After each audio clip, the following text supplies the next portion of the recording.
Ibu Bapak yang berbahagia dan anak-anak serta kaum muda yang terkasih, syukurlah penyelenggaraan Tuhan dan kasih karunia-Nya sangat mengagumkan. Ia memberikan kesempatan yang selalu baru. Tuhan selalu membuat kita terkesima, karena dalam perkembangan situasi saat ini, kita mampu bertahan hidup sehingga perjuangan kita menjadi bermakna. Tuhan tidak tega akan adanya kehancuran. Ia selalu membuka rumah keselamatan untuk kita, agar kita berlindung dan berharap padanya. Pada kesempatan ini saya akan merenungkan dan mengurai tentang goncangan atas hidupku.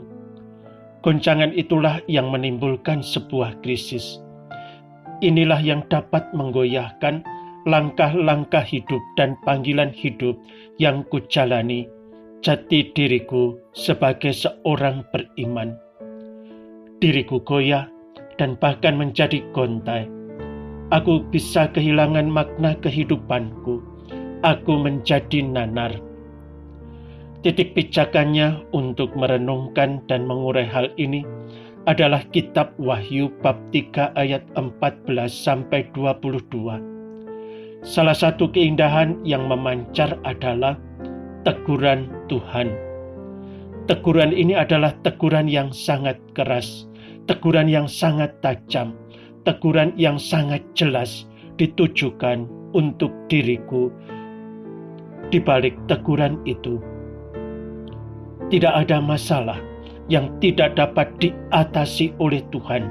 Sekali lagi, tidak ada masalah yang tidak dapat diatasi oleh Tuhan. Dia lebih besar daripada semua masalah yang menimpa kita. Dan kita tidak dapat dan kita tidak akan dibiarkan menghadapi masalah tersebut sendirian seorang diri. Tidak peduli apa yang terjadi di sekitarmu, Tuhan selalu ada untukmu. Tuhan selalu ada untukku.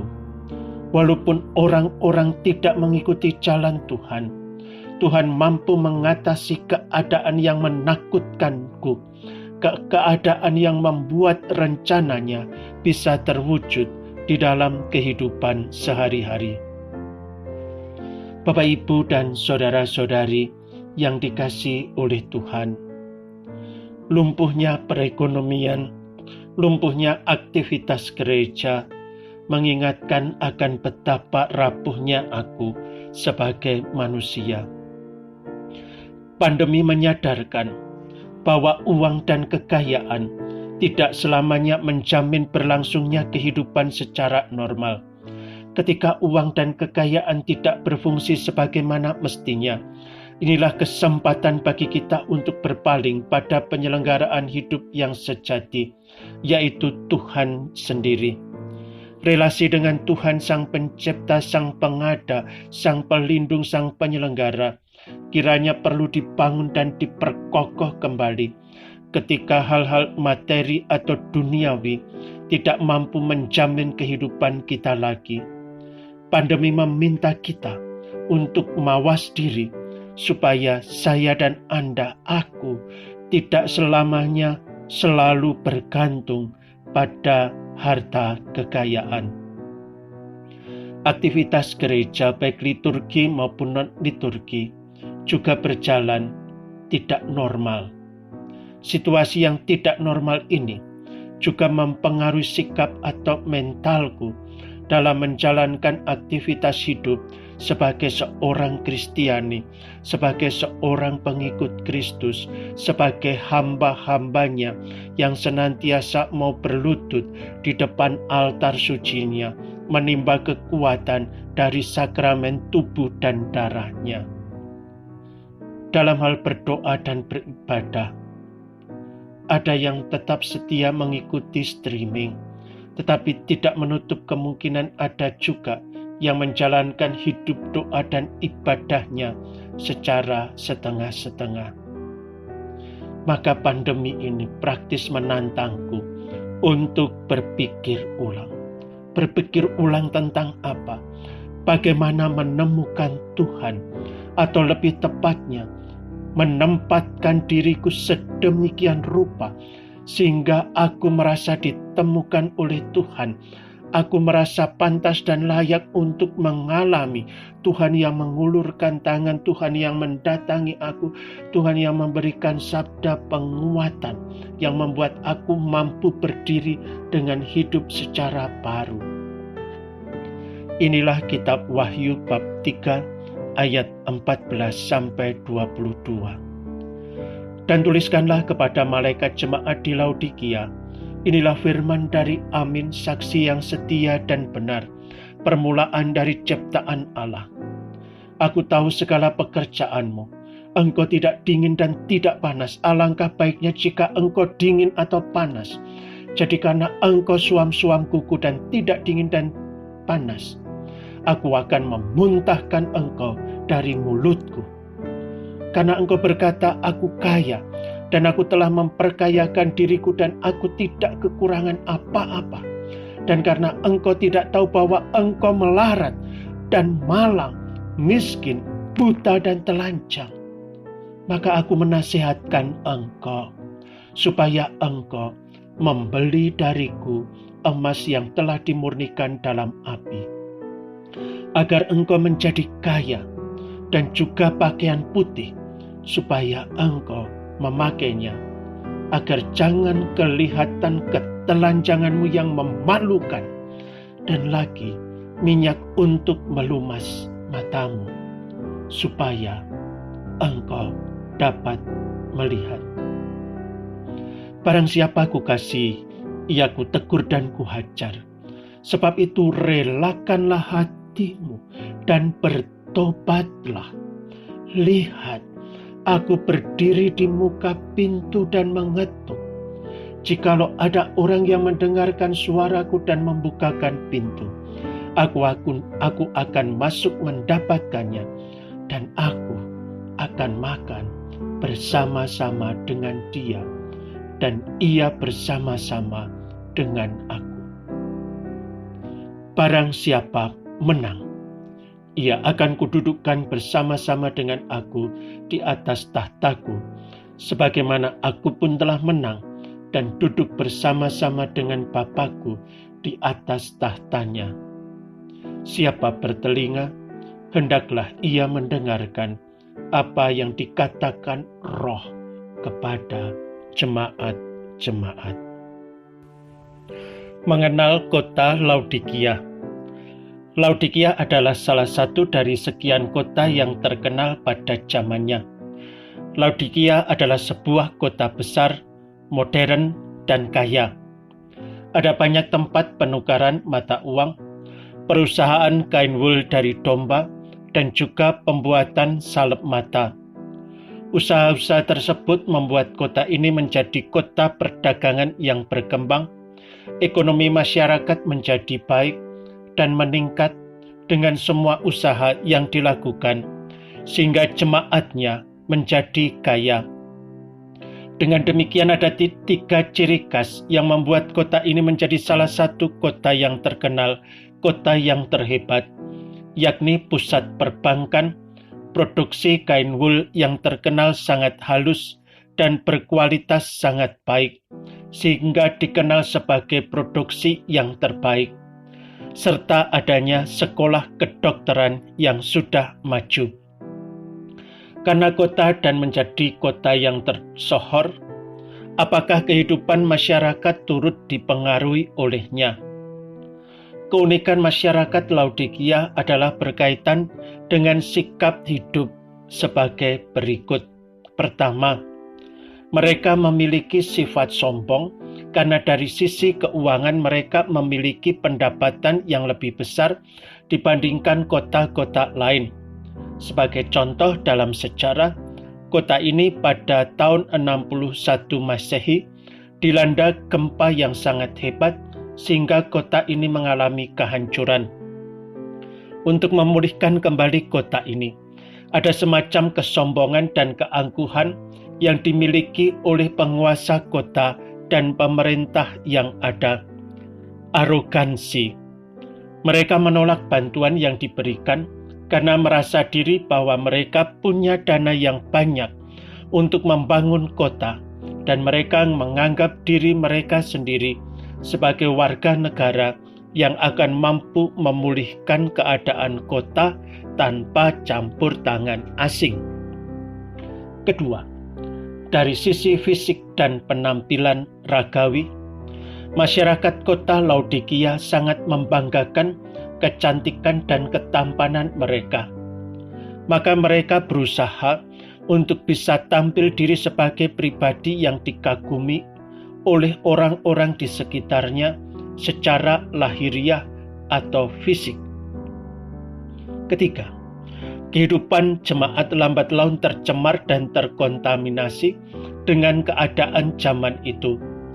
Mereka seharusnya menjadi teladan yang baik bagi sesama yang belum mengenal Tuhan Yesus, namun kehidupan masyarakat yang belum mengenal Tuhan Yesus justru malahan sangat mempengaruhi jemaat, bahkan meracuni jemaat yang ada.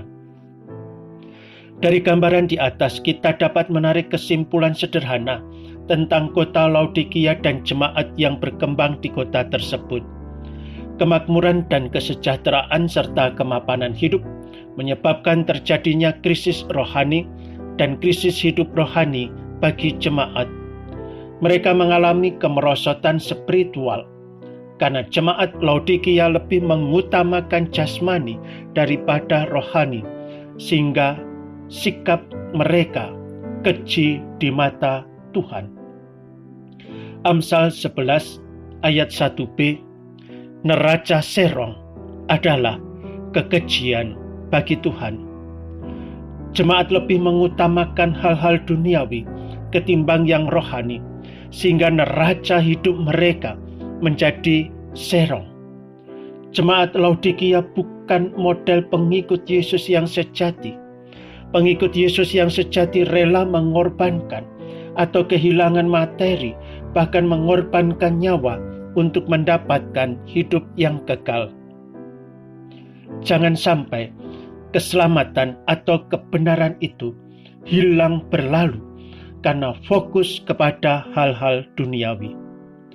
Pada akhirnya Tuhan Yesus tegur mereka karena jemaat lebih peduli dan terforsir seluruh energinya, pusat perhatiannya dengan memperhatikan hal-hal materi dan hal-hal yang berkaitan dengan kebutuhan jasmani.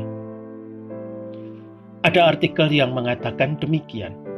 Di sana, Yesus berkata sesuatu, tetapi saya tidak bisa mendengarnya karena suara bising mesin pemintalan kapas.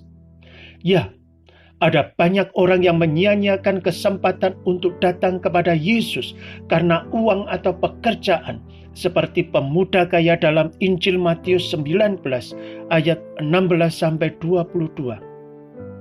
Juga seperti pemilik babi dalam Injil Markus 5 ayat 1-20. J. Sidlow Baxter dalam buku Saat Teduh tahunannya Awake My Heart tanggal 9 Maret memberikan puisi tentang pemilik babi itu sebagai berikut. Rabi, Guru, enyahlah, kuasamu membawa kerugian atau kehilangan kepada kami dan milik kami. Jalan kami tidak seperti jalanmu, karena engkau mengasihi manusia, kami mengasihi babi. Oh, pergilah dari sini yang maha kuasa, dan bawalah orang bodoh milikmu ini. Jiwanya, apa peduli kami tentang jiwanya? Apa untungnya bagi kami bahwa engkau telah membuatnya sembuh? Karena kami telah kehilangan babi kami. Dan Kristus pergi dengan sedih. Ia telah membuat tanda untuk mereka tentang kasih dan pengharapan dan kelembutan ilahi. Mereka menginginkan babi. Kristus berdiri di luar pintu dan mengetuk dengan lembut. Tetapi jika emas kita atau babi menutup jalan masuk. Ia tidak memaksa penolakan manusia. Ia akan pergi dan meninggalkan kita pada kepicikan, kejahatan hati kita. Semoga kekayaan dunia ini, semoga kesenangan dunia ini, semoga pekerjaan, semoga uang dan bisnis ini tidak membuat kita menjadi orang suam-suam kuku dan menolak Yesus. Mereka merasa tidak kekurangan apa-apa. Akibatnya mereka tidak membutuhkan siapa-siapa untuk menolong mereka, termasuk Tuhan. Tuhan memiliki penilaiannya tersendiri terhadap jemaat Laodikia. Mereka disebut melarat, malang, miskin, buta, dan telanjang. Jika Tuhan menilai demikian, maka penilaian itu pastilah tepat. Ada di ayat 17 yang bunyinya seperti ini. Karena engkau berkata, aku kaya dan aku telah memperkayakan diriku dan aku tidak kekurangan apa-apa. Dan karena engkau tidak tahu bahwa engkau melarat dan malang, miskin, buta, dan telanjang. Rupanya kekayaan materi ini menyedot perhatian dan orientasi mereka, sehingga hidup mereka lalu lebih condong kepada kekayaan materi dan lupa pada olah rohani. Kekayaan materi bertambah dan terus bertambah, bertumpuk. Kerohanian semakin merosot, kering, dan hampa. Semangat untuk memburu kekayaan menyebabkan semangat untuk mencari kebenaran menjadi pudar. Kesungguhan di dalam memburu uang menyebabkan ketidaksungguhan di dalam mencari firman Tuhan. Lama-kelamaan mereka makin bertambah kaya secara jasmani, tetapi miskin secara rohani. Menjadi konglomerat secara jasmani, tetapi menjadi fakir miskin, melarat secara rohani. Mendapatkan untung secara jasmani, tetapi menjadi malang secara rohani. Mengenakan pakaian yang bagus-bagus untuk tubuh mereka, tetapi telanjang secara rohani. Mata jasmani sehat. Ingat, ada salep mata di Laodikia, tetapi menjadi buta secara rohani. G.R.B. Beslim Murray mengatakan demikian. Sekalipun mereka mempunyai bank-bank yang melimpah, mereka miskin. Sekalipun mereka mempunyai dokter-dokter dan obat-obat, mereka buta. Sekalipun mereka mempunyai pabrik-pabrik pakaian, mereka telanjang. Sebenarnya mereka malang dan perlu dikasihi. Itulah sebabnya dikatakan di dalam ayat 17b dari kitab Wahyu bab 3. Karena engkau berkata, aku kaya dan aku telah memperkayakan diriku dan aku tidak kekurangan apa-apa. Dan karena engkau tidak tahu bahwa engkau melarat dan malang, miskin, buta, dan telanjang. Ada yang mengkritik di ayat 17 ini, yaitu kalimat-kalimat profetis. Karena juga disebutkan melarat, malang, miskin, buta, dan telanjang. Pertama, melarat. Artinya seorang yang kondisi fisik dan jiwanya tidak sehat lagi karena tekanan dan kesedihan yang begitu menekan dirinya sebab tanggungan jiwa yang berat. Jadi melarat dalam pengertian ini adalah seperti wanita Samaria. Sehat secara fisik karena ia mampu menimba air yang sumurnya begitu dalam. Lihat di dalam Injil Yohanes bab 4 ayat 17 dan 18. Tetapi meskipun fisiknya sehat, kondisi rohaninya sakit karena ia campur adukkan yang jasmani dan rohani, bahkan korbankan yang rohani demi yang jasmani, maka jiwa dan roh dari wanita Samaria ini sebenarnya tertekan. Wanita Samaria tersebut sudah menikah dengan beberapa pria untuk puaskan dirinya, tetapi tidak satupun di antaranya yang sanggup memenuhi kehausannya. Sampai suatu saat wanita Samaria berjumpa dengan Yesus, sang air kehidupan, yang sanggup memuaskan kerinduan dan memuaskan kerohaniannya. Dan wanita tersebut meninggalkan kemelaratannya dengan percaya pada Yesus. Yang kedua, malang. Artinya keadaannya sangat mengenaskan sehingga perlu dikasihani. Itulah sebabnya Yesus menegur jemaat di Laodikia, karena Yesus kasihan, iba dengan kondisi jemaat Laodikia yang malang.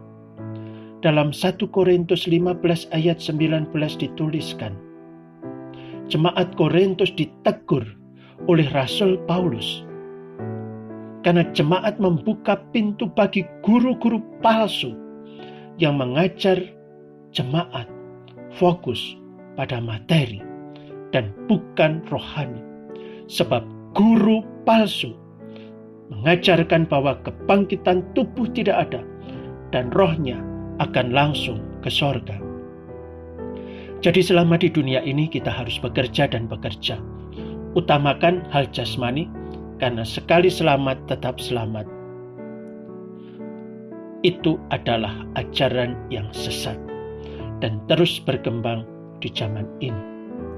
Mereka pun mengajarkan bahwa bukti Tuhan berkenan dan berkat secara rohani, ukurannya berkat jasmani. Jadi keintiman seseorang diukur hanya dari berkat jasmani. Ketiga, miskin. Artinya sekarat dan hampir mati rohaninya. Seperti seorang yang terbaring meringkuk dan menunggu mati karena tidak makan. Jadi jemaat Laodikia tidak sadar akan kondisi rohaninya yang sekarang, karena jemaat hanya fokus pada hal-hal materi dan tidak lagi memperhatikan hal-hal yang rohani. Inilah alasan mengapa perlu setiap orang percaya mendengarkan firman Tuhan dan terlibat dalam perayaan-perayaan sakramen dan kegiatan hidup menggereja. Datang dan menikmati firman Tuhan, bukan hanya absensi dan tidak menerapkan, melakukan firman Allah. Keempat, buta.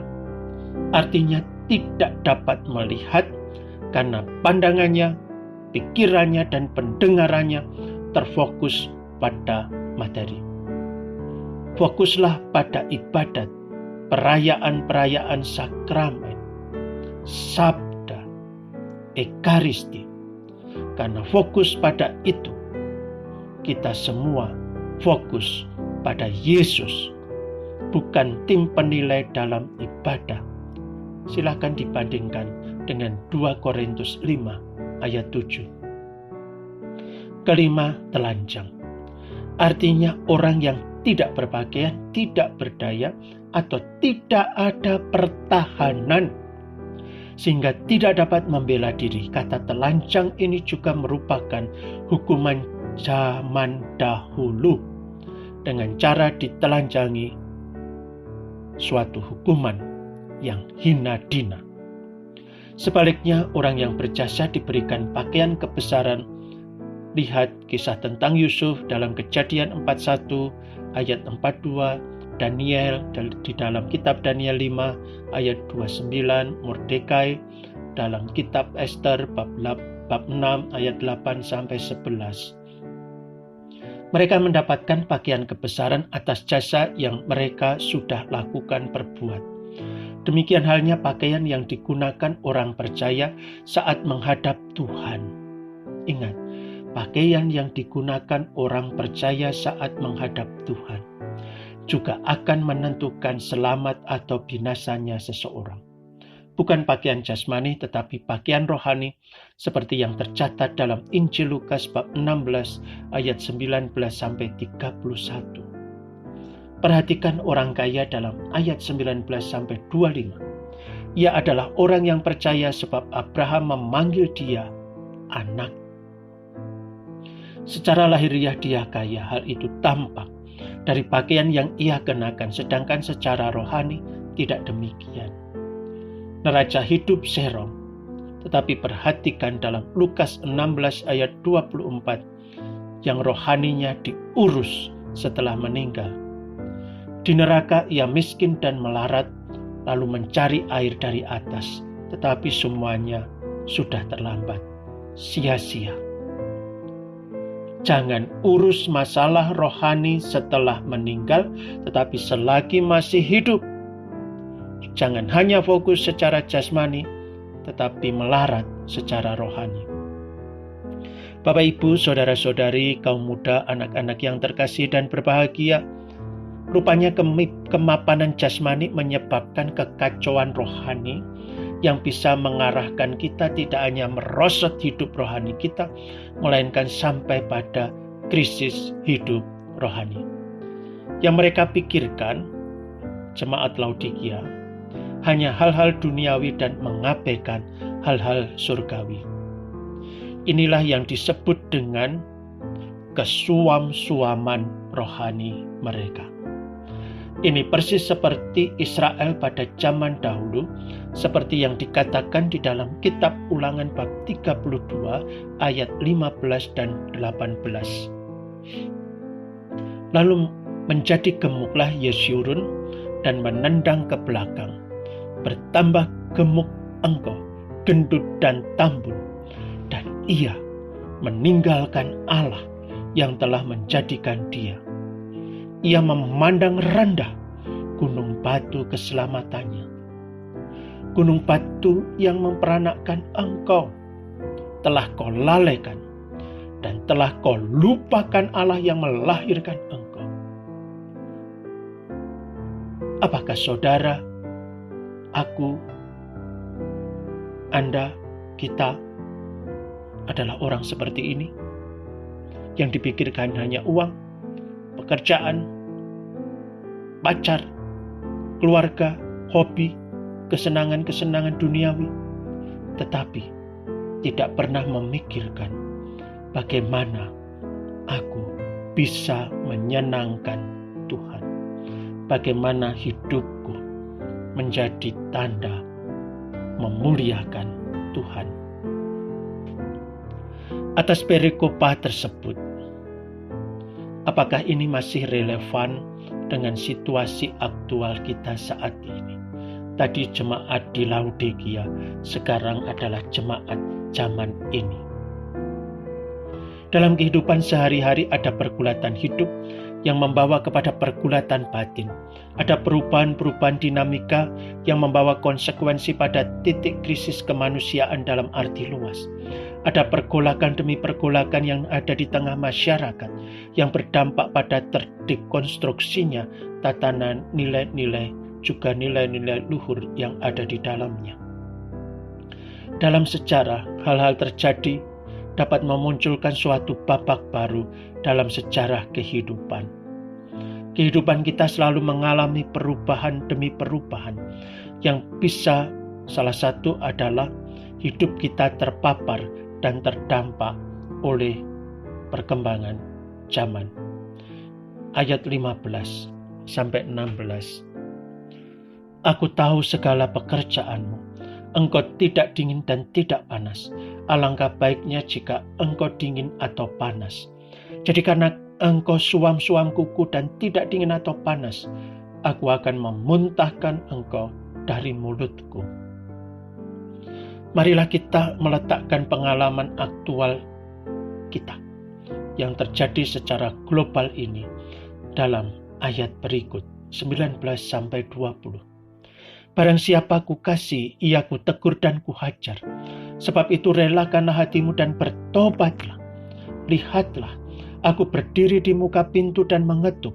Jikalau ada orang mendengar suaraku dan membukakan pintu, aku akan masuk mendapatkannya, dan aku akan makan bersama-sama dia, dan ia bersama-sama dengan aku.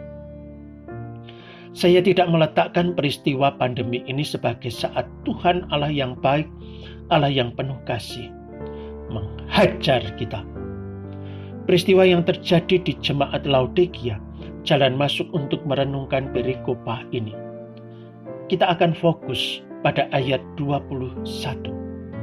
Dalam situasi zaman ini yang ditandai dengan pandemi, yang menggiring semua sendi kehidupan dan kemanusiaan, mengalami titik kritis yang membawa krisis pada banyak sendi kehidupan. Lihat di ayat 20, apa yang dikatakan di situ. Tuhan menyampaikan kabar yang baik. Tuhan menyampaikan kabar yang menguatkan. Tuhan yang menyampaikan kabar yang menggugah kita, membuat kita yang sudah jatuh terpuruk ada pengharapan untuk bangkit berdiri.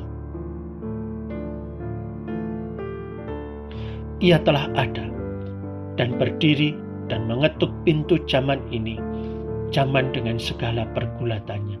Artinya peristiwa yang terjadi dalam segala perkembangan, perubahan, dan pergumulan serta pergulatan yang ada tidak akan membuat Allah mengambil jalan lain, yaitu jalan menjauh dan mengasingkan diri serta memisahkan dirinya dari peristiwa tersebut. Allah tidak pernah mengambil jarak, melainkan Ia telah lebih dahulu berinisiatif, telah lebih dahulu siaga untuk bertindak antisipatif. Ia tidak berpihak pada peristiwanya, melainkan berpihak pada kita, pada keselamatan kita, pada kebaikan kita, pada pemulihan kita semua. Selanjutnya, bagaimana kesiapan diri, hati, dan hidup kita? Apakah aku masih mau mendengarkan suaranya? Apakah aku masih bisa mendengarkan ketukan tangannya di pintu rumahku, di dalam peristiwa hidupku? Masihkah itu semua menggugahku untuk bangkit berdiri mendekati pintu itu lalu membukakan pintu baginya? Disinilah yang menjadi permenungan inti.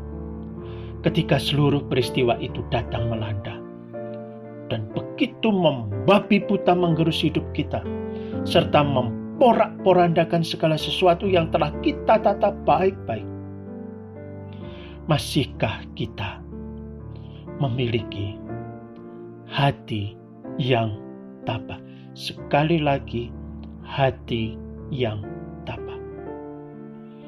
Sehingga suara Tuhan, kehadiran Tuhan tetap dapat kita rasakan, kita alami, dan membuat kita punya pengharapan. Kembali ke ayat 15. Kalau rangkaian peristiwa itu menggoncangkan diri kita, sehingga kita menjadi suam-suam kuku dan tidak panas atau tidak dingin, maka kita akan jatuh, kita akan mengalami ketidakmampuan untuk mengenali Allah dan suaranya. Kepanikan, keresahan, dan tanda tanya besar memang melanda kita. Ya, itu normal, itu wajar. Kita tersentak, kaget, terjatuh, terluka. Iya.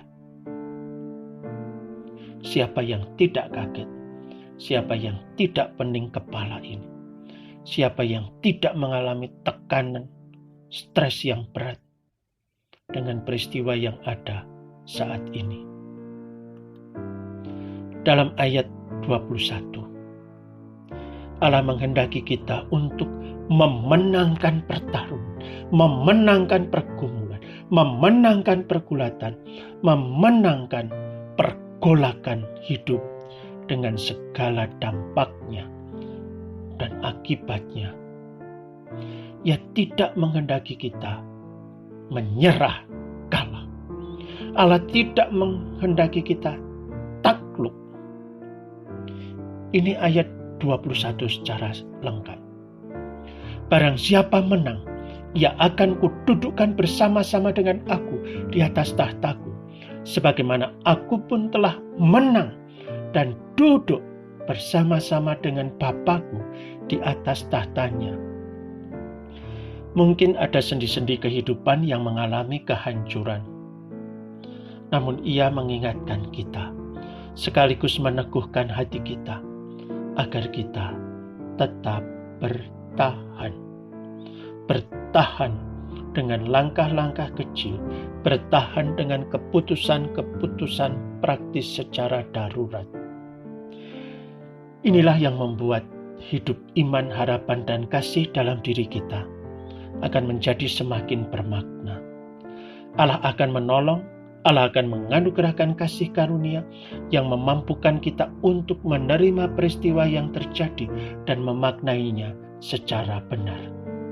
Dengan demikian, pilihan-pilihan akan menjadi tindakan dan keputusan sebagai pribadi atau komunitas yang tetap mau mendengarkan suara Tuhan, tetap mau membukakan pintu, bangkit berdiri mempersilahkan Tuhan agar Ia mau tinggal bersama dan mengajar serta menunjukkan langkah-langkah lebih tepat lagi, bahkan menambahkan energi kecerdasan dan kebijaksanaan bagi kita. Kita tidak akan dibodohi oleh peristiwa yang terjadi dan menimpa diri kita, sehingga kita terjerumus dalam kebodohan demi kebodohan dalam mensikapinya. Kita tidak akan mampu dirayu untuk memilih jalan yang sesat. Dalam kitab Wahyu ini menawarkan satu langkah awal, dan langkah pertama yang mesti ditempuh yakni di dalam ayat 22. Siapa bertelinga hendaklah ia mendengarkan apa yang dikatakan Roh kepada jemaat-jemaat. Langkah tersebut adalah kesediaan diri kita untuk mendengarkan segala sesuatu yang dikatakan oleh Roh Allah kepada kita. Bisikan Roh Kudus, suara Roh Kudus, ajakan Roh Kudus. Untuk itu kita harus melawan segala sesuatu yang akan menyesatkan kita, agar kita tidak tuli, tidak bisu, tidak bodoh, tidak lumpuh, serta tidak kerasukan roh jahat, roh duniawi, roh kegelapan. Marilah kita senantiasa membangun semangat tobat, yakni selalu sedia untuk hidup secara baru dalam bimbingan Roh Kudus. Semangat tobat yang berarti membaharui diri akan membuat kita mampu menempatkan diri kita sehingga kita merasa ditemukan oleh Tuhan. Semangat tobat membuat kita baru memandang peristiwa yang terjadi. Lalu kita bangkit pelan-pelan menempatkan diri kita. Sehingga ketika Tuhan menemukan diri kita, apapun keadaan kita, kita pantas merasa ditemukan oleh Tuhan dalam keadaan yang pantas. Saya akan menutup olahan ini dengan membacakan penggalan salah satu kisah yang ditulis dalam salah satu artikel di media sosial. Keluarga Rames Bhatia yang berusia 62 tahun terus berjuang untuk menyelamatkan dirinya. Dia positif COVID-19 dan kini kesulitan bernafas. Tingkat oksigennya turun menjadi 60. Mereka telah berpindah dari satu rumah sakit ke rumah sakit lain untuk mendapat tempat tidur, namun tidak ada yang menerima. Rames Bhatia telah ditolak oleh 6 rumah sakit karena semuanya telah penuh. Dengan kondisinya yang memprihatinkan, setelah pencarian yang melelahkan pada hari Rabu itu, Rames Bhatia duduk di becak otomatis sembari melihat istri dan putrinya menunggu untuk mengisi tabung oksigen di luar pabrik di Narayana Vihar, Delhi. Perjuangan mereka akan lama. Ada ratusan orang yang sedang mengantri masing-masing berjuang untuk memberi orang yang mereka cintai kesempatan untuk bertahan hidup. Tapi pasokannya terbatas. Kami mencoba untuk mendapatkan tempat tidur di rumah sakit di 5-6 tempat. Tetapi kami tidak mendapatkan apa-apa. Kami pergi ke rumah sakit di Manipal dan mereka mengatakan kami membuang-buang waktu.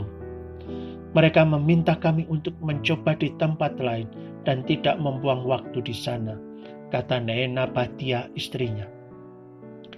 Di satu rumah sakit mereka diminta untuk terus berusaha.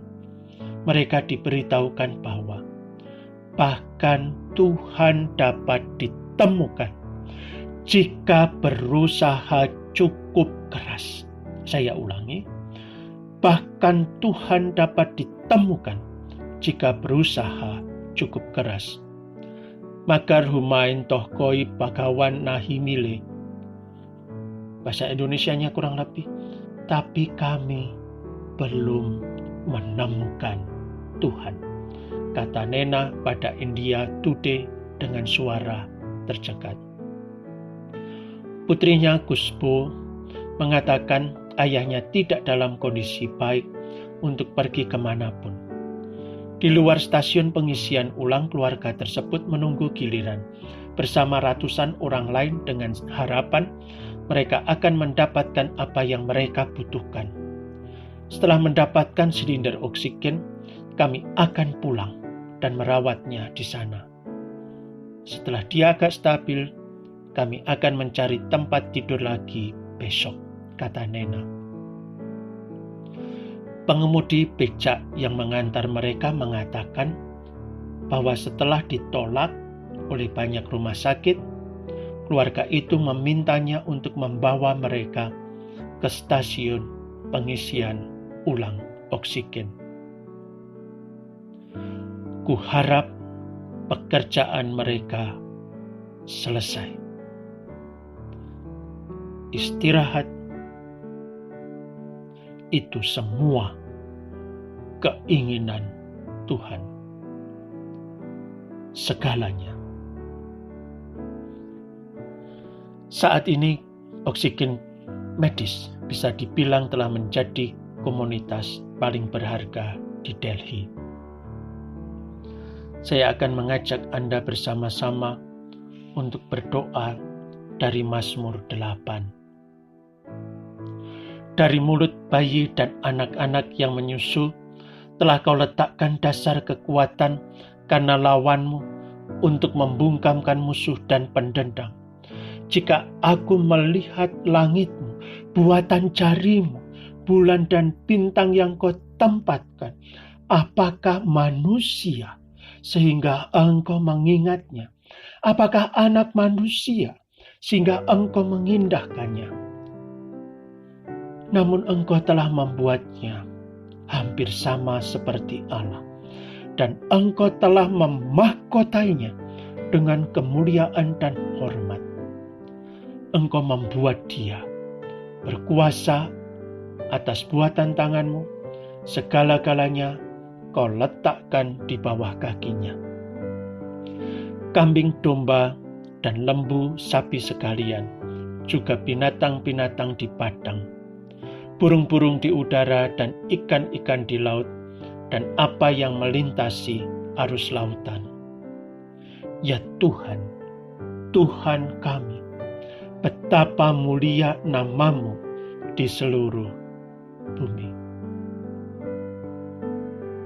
Bapak, Ibu, Saudara-saudari, anak-anak, kaum muda, dan siapapun yang mendengarkan suara hati saya ini, mari menempatkan diri kita sehingga kita merasa ditemukan oleh Tuhan tetap dalam keadaan pantas dan selayaknya.